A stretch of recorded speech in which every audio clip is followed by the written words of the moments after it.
Hello and welcome back. Many of us, we speak of it like it's a shared secret, a common complaint. Waking up at 3 in the morning, we try to explain it away, don't we? We say, oh, it's just my age, or I must have had too much. Water before bed, we treat it like a fault in our body's clockwork, a little gear that's gone rusty over the years. But I wonder, have you ever had that feeling that it's something more? The house is perfectly still. There's no sound. From the street, no light, but the glow of the alarm clock on your nightstand. 3:17 and yet, inside you, it's anything but quiet. Your thoughts, they aren't just thinking, they're racing. Your heart isn't just beating. It feels like it's trying to tell you something, pounding out a message against your ribs. For so many of us, especially as we gather more years, this moment between 3 and 5 in the morning becomes a silent, recurring ritual. Does that sound familiar? It's not just bad luck. Imagine for a moment that your life is like a deep, clear lake. During the day, with boats on the water, people swimming, the wind blowing, the water is constantly stirred up. You can't see what's resting on the bottom. But in the dead of night, when the entire world goes still, everything settles. The water becomes crystal clear. And it's only then, in that profound stillness, that you can finally see the old stones, the forgotten treasures, the things that were lost long ago, resting on the lake bed dot. What if this 3 a.m. moment isn't a malfunction? What if it's a moment of perfect clarity? I remember speaking with a woman some years ago. She had run a successful business for 40 years, raised 3 children, and cared for her aging parents. Her entire life was a whirlwind of service, of doing, of moving. When she retired, she was exhausted, but she looked forward to finally sleeping in. Instead, nearly every night, she'd jolt awake at 3:30, her mind flooded with everything. Worries about her children, regrets about conversations from decades past, a strange and powerful ache for something she couldn't even name. She told me, "It feels like my mind is broken. I just want it to be quiet." We talked for a long time, and we looked to the wisdom of ancient texts, not as dusty old rules, but as maps of the human heart. These old maps suggest that this hour isn't random at all. They saw the body not as a machine, but as a garden. And in this specific, quiet hour, the gardener, your spirit, your deep inner wisdom, comes out to tend to the plants. It comes to pull the weeds of grief that have grown silently, to water the seeds of dreams you forgot you planted, to gently turn the soil of your soul. Your body and mind are not broken. They are simply asking for you. For 50, 60, or 70 years, you've been tending to everyone else's garden. You've been the steady hand, the strong back, the one who makes sure everyone else is okay. Your energy has flowed outward into your work, your family, your community. And now, in the sacred silence of the night, when there are no more demands, no more distractions, a gentle voice from within is finally able to be heard. And it's asking, what about us? What about this garden right here? The racing heart isn't just anxiety. It's life force trying to get your attention. The flood of thoughts isn't a malfunction. It's the stirring of all the things that were set aside while you were busy living. It's the soul's quiet, persistent knock on the door of your awareness dot. So, the next time you find yourself awake in that stillness, I invite you to try something new. Just for a moment, instead of fighting it, instead of asking, Why is this happening to me? Just lie there and listen. Ask a different question. Ask, what have you come to show me tonight? So you're lying there in the stillness, and you've asked the question, what have you come to show me tonight? Now comes the most courageous part, the listening. In our busy world, we've forgotten how to do this. We think listening is a passive act, but in this context, it's the most active and healing thing you can do. It begins not with the ears, but with the body.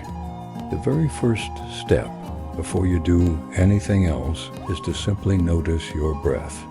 Don't try to change it or force it into some special meditative pattern. Just feel it. Feel the air as it enters, cool and new, and feel it as it leaves, warm and familiar. This breath is your anchor. It's the one rhythm that has been with you every second of your life. By turning your attention to it, you are sending a powerful message through your entire body.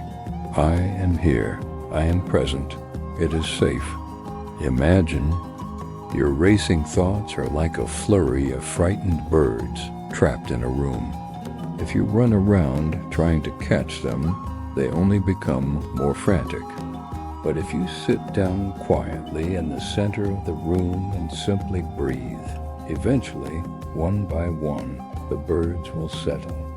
Your breath is that quiet place in the center of the room. Once you feel even a small sense of that anchor, you can begin a gentle, silent dialogue. This isn't about analyzing or solving anything. It's about acknowledging. You might feel a tightness in your chest. Instead of ignoring it, you can place a hand there and say silently to yourself, I feel you. It's okay. You are allowed to be. Here, perhaps a memory of an old hurt surfaces. Instead of pushing it away, you can whisper in your heart, I remember. That was painful. I am healing now. You are not talking to your anxiety or your sadness. You are talking to the part of you that is feeling the anxiety, the part of you that is holding the sadness. You are becoming your own kind and loving friend. After a lifetime of taking care of others, this is a profound act of turning that care inward. For some, the thoughts are too loud, too persistent for silent listening alone. That's perfectly all right. This is where a simple practice can become a sanctuary. Keep a small notebook and a pen by your bed. I know a man, a retired contractor, who called it his worry ledger. When he'd wake with his mind churning about finances or his family, he'd turn on a tiny light and just write it all down. He wasn't making a to-do list. It was simply giving the thoughts a home, a place to rest that wasn't inside his own mind. He was emptying the cup so it wouldn't overflow. Sometimes just seeing a worry written on a page makes it seem smaller, more manageable. You might even find that it's not just worries that emerge. It might be a forgotten dream, a creative idea, a sudden, clear understanding of a problem you've been wrestling with for weeks. Remember, the sages called this the Creator's Hour for a reason. You are closer to your own deep wellspring of wisdom. This is not insomnia. Insomnia is a battle, a fight against wakefulness. This can be a vigil, a sacred watch. It is a sign not that your body is failing, but that your soul is finally succeeding at getting your attention. The ancient healers taught that the body does its deepest cleaning in this quiet hour, the liver processing old frustrations, the lungs releasing unseen grief. What you are feeling is your body's beautiful, natural process of emotional and spiritual housekeeping. So be gentle with yourself. Maybe all you do is lay a hand on your heart and breathe. Maybe you write a few words on a page. The how is less important than the why. You are doing it to offer yourself the one thing you may have been denied for decades, your own undivided, compassionate attention. This is not a sign that you are broken. It is a sign that you are, at long last, becoming whole. So we've learned to listen. We've learned to meet our racing thoughts, not with a fight, but with a breath, with a kind word, with the patient page of a notebook. We have shifted our perspective from seeing this as a broken night's sleep to seeing it as a sacred invitation. But what if we could go one step further? What if we could learn to gently dance with this quiet hour? After you have anchored yourself with your breath, after you have acknowledged the thoughts and feelings that arise, you might feel called to introduce gentle movement. This isn't about exercise. It is about communicating with your body in its own language. While still in bed, you might slowly, mindfully roll your shoulders back and down, imagining the weight of yesterday releasing from them. You could gently stretch your arms toward the ceiling, as if to greet the stillness, to make space within yourself for peace to enter. Think of your body as a loyal animal that has carried you through your entire life. How would you soothe it? When it's startled, you would use a calm voice and a gentle touch, a slow, deliberate roll of your ankles, a gentle turn of your head from side to side. These are all ways of saying, we are safe. All is well. You are using movement to embody the very peace you are seeking. And in that quiet, safe space you've created, you can introduce one of the most powerful practices known in any ancient tradition, the practice of gratitude. It sounds simple, I know, but in this specific moment it is transformative. The mind, when it wakes in the dark, so often fastens on to what is wrong, what is feared, what is lacking. Gratitude is the key that unlocks that grip. It doesn't have to be a grand list. Lying there in the dark, can you find just one thing? The warmth of the blanket against your skin, the solidness of the bed beneath you, the sound of a sleeping partner's breath in the other room, the fact that you are breathing, that you have lived to see the quiet of this very moment. When you place your attention on one small, true, and good thing, it is like lighting a single candle in a vast, dark room. The darkness doesn't vanish, but it no longer has complete power. Your focus has shifted. You have reminded your own heart that even here, in the deep of night, there is goodness. There is grace. This is the deeper work. This is the awakening. It's not about finding a magic trick to fall back asleep for another 2 hours. It's about using those 2 hours to fundamentally change the way you relate to yourself and your life. The compassion you show yourself at 3 a.m. will not disappear when the sun rises. It will follow you into your day. The clarity you find in the stillness will inform the decisions you make. The peace you cultivate in the dark becomes a reservoir of strength you can draw upon in the chaos of the world. This nightly vigil is your chrysalis. The restlessness, the stirring, the discomfort, it is not a sign that something is wrong. It is the holy work of transformation. You are shedding old skins, healing old wounds, and preparing for the next beautiful stage of your life, a stage lived with more wisdom, more self-compassion, and more peace. You are not just passing the time until morning. You are becoming dot, so do not be discouraged. See this time as a gift, an unexpected, quiet, and profound gift from your own soul. It is your time to heal, to listen, and to grow in ways you simply cannot when the sun is high and the world is loud. Dot, may your quiet hours be a blessing. May you find profound wisdom in the stillness. And may you always remember, especially in the deepest dark, that you are simply walking the path back to yourself. Dot, be well. Dot, welcome back. Dot, we have sat together in the sacred quiet of the pre-dawn hours. We've learned to listen to the messages carried on the tide of our own breath, and to transform a moment of anxiety into an invitation for healing. We have learned that this is our time to tend to the garden of our own soul. But there is a question that naturally follows, one that I have been asked many times. It is the question of the sunrise. What happens when the alarm clock rings for real? What do we do when the world comes rushing back in with its demands, its noise, and its relentless pace? How do we carry the precious, fragile peace we've cultivated in the dark out into the light of day?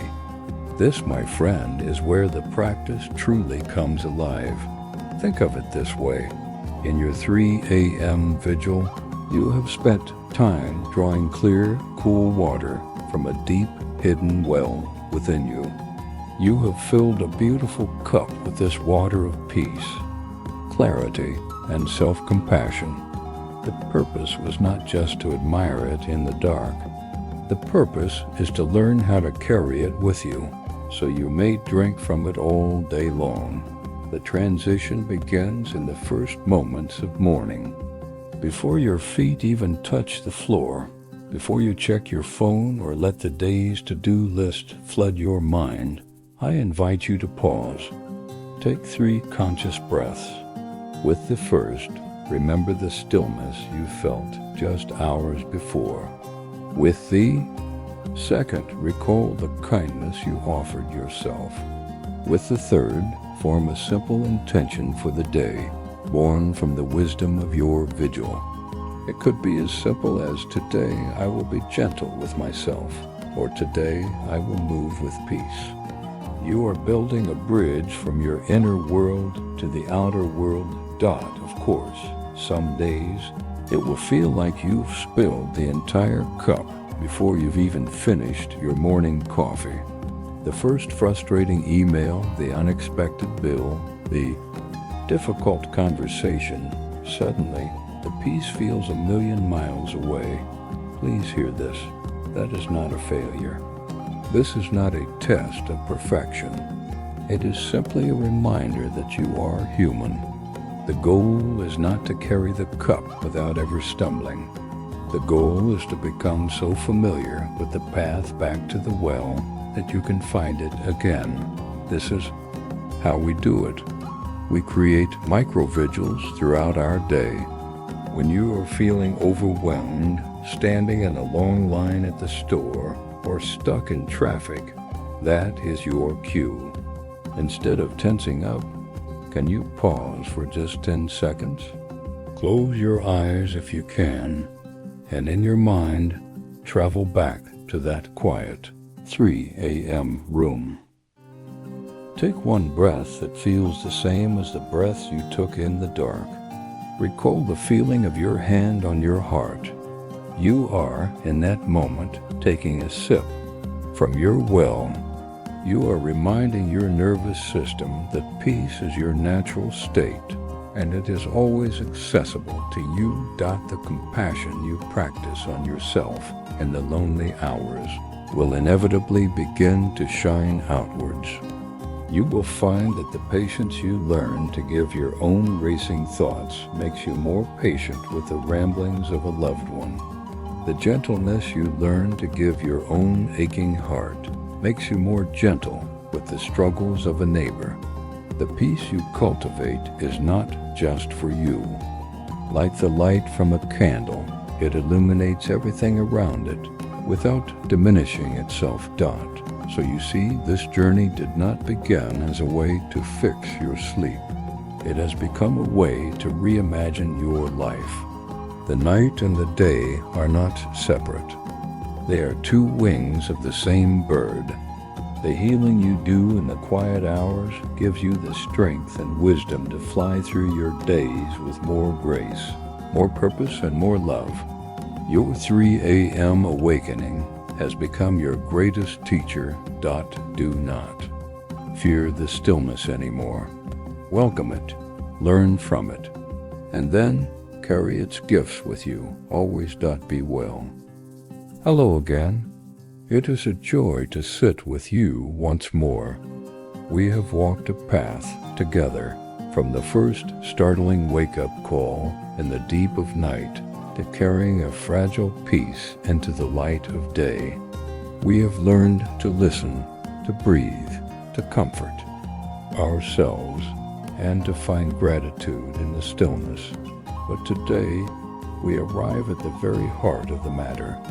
We arrive at the most courageous and liberating work of all. We have created a safe space in that 3 a.m. hour. And in that safe space, things naturally begin to surface. The old hurts, the deep-seated regrets, the quiet griefs we thought were long buried. We have learned to acknowledge them, to say, I see you. But the soul, in its infinite wisdom, eventually asks the next question. Are you ready to put me down? Imagine you have been walking for 50, 60, or 70 years, and all along, you've been carrying a heavy backpack filled with stones. Each stone is a hurt, a disappointment, a harsh word you said, a kindness you failed to do. You've carried it for so long, the weight has become normal. The ache in your shoulders feels like a part of you. You've forgotten what it feels like to walk without it. This, my friend, is what often wakes us in the night. It is the soul, tired from the journey, asking to be unburdened. So what do? We learn the gentle art of letting go. This is not a violent act. It is not about forgetting, for our memories make us who we are.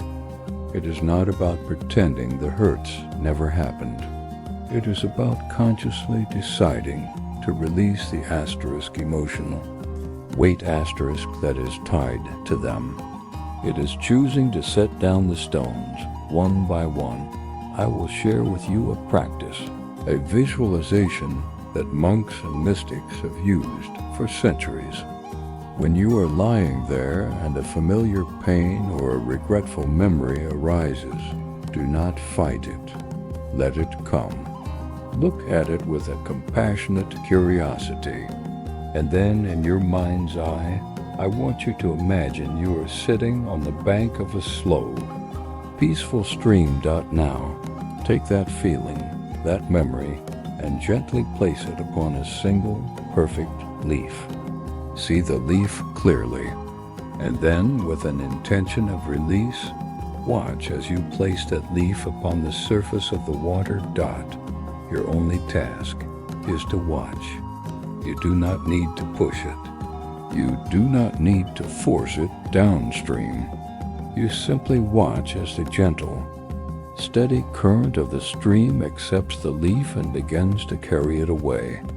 Watch it float, bobbing gently, as it moves further and further until it becomes a small speck and disappears from view.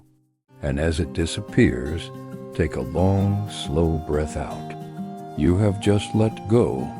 Sometimes the release needs to be physical. As you lie there, feeling a tightness in your chest from an old sadness, breathe into it. And as you exhale, make the intention, I am breathing this out. I am releasing this story. Your own breath becomes the current, carrying the old energy out of your body. Now, I must tell you the most important part of this practice. Tomorrow night, you may find the very same stone back in your hand. The very same leaf may be sitting on the riverbank waiting for you. This is not a sign that you have failed. Please hear me. It is a sign that the story had deep roots. Your task is not to become frustrated. It is simply to greet the leaf as an old acquaintance, and with the same gentle patience, place it upon the water once more. Every time you do this, the stone gets a little lighter. The emotional charge gets a little weaker. Every time you perform this quiet ritual, you are choosing freedom. You are rewriting your own story. This is the ultimate purpose of your 3 a.m. awakening. It is your sacred, private workshop for healing. It is the soul's classroom for liberation. By letting go of the weight of the past, you are not losing a part of yourself. You are making space. You are creating room for more joy, more peace, and more love to enter your life right now, in this present moment. You are finally, truly unburdening yourself for the journey ahead. May you be patient with your heart, and may you find freedom in the gentle flow of release. Be well. And so we arrive at the end of our journey together. Or perhaps it is the true beginning.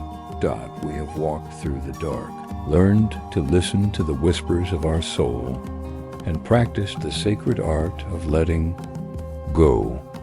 We have carried our peace into the day and tended to the gardens of our hearts. A space has been created. A quiet has settled in. After the work of healing, after the cleansing tears, after the release of old burdens, something new emerges. And the final question is perhaps the most wondrous of all. Who is this person who is left?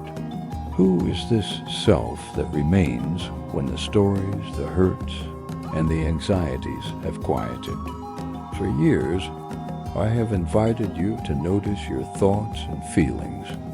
But have you ever paused to ask who exactly is doing the noticing? You have thoughts, but you are not your thoughts. If you were, you could not observe them. You have feelings, but you are not your feelings. If you were, you could not witness their passing. Think of the vast open sky. Some days it is filled with dark, stormy clouds of sadness or anger. Some days there are wispy, fleeting clouds of worry. Other days it is perfectly clear. The clouds are your thoughts and feelings. They are always changing, always moving. But you are the sky.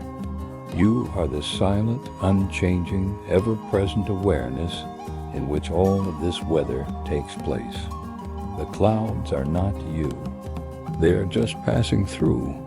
All the practices we have discussed, the breathing, the journaling, the placing of the leaf on the stream, they have all been for one purpose: to help you distinguish yourself from the clouds, to help you realize that your true nature is the vast, peaceful sky. And what is the natural state of a clear sky? It is light. It is peace. It is a quiet, unshakable joy. This is the ultimate fruit of this practice. After all the healing, what emerges is not more work, but a simple, effortless contentment. Joy is not something you must go out and find. It is what is naturally revealed when the things that are blocking it have been gently cleared away. You begin to find it in the smallest moments. The taste of your morning tea, the warmth of the sun on your face, the sound of birdsong outside your window. This is not the loud joy of a great victory, but the deep, abiding joy of simply being. It is the peace that comes from finally being at home in your own skin. And what of our 3 a.m. meeting? What becomes of it now? It is no longer a classroom for healing or a workshop for letting go. It is no longer a vigil you must keep. It transforms into a sanctuary. It becomes a cherished time for simple communion, a time not for doing but for being, a time to simply lie in the stillness and rest in the awareness of that peaceful blue sky within you. You may find, to your surprise, that as you cease to struggle with the waking, it ceases to demand your attention in the same way. You may simply drift back to sleep, wrapped in a newfound peace. The purpose was never to master a technique. It was to remember who you truly are. You are not a broken thing that needed fixing. You are, and have always been, a whole and beautiful being who simply needed to remember your own light. This is my final thought for you, my friend. The journey does not end here, but the path has changed. You are no longer searching for peace. You are learning to live as the peace you have discovered you already are. May you cherish the sky within you, and may you walk in the light of your own quiet joy from this day forward. Be well.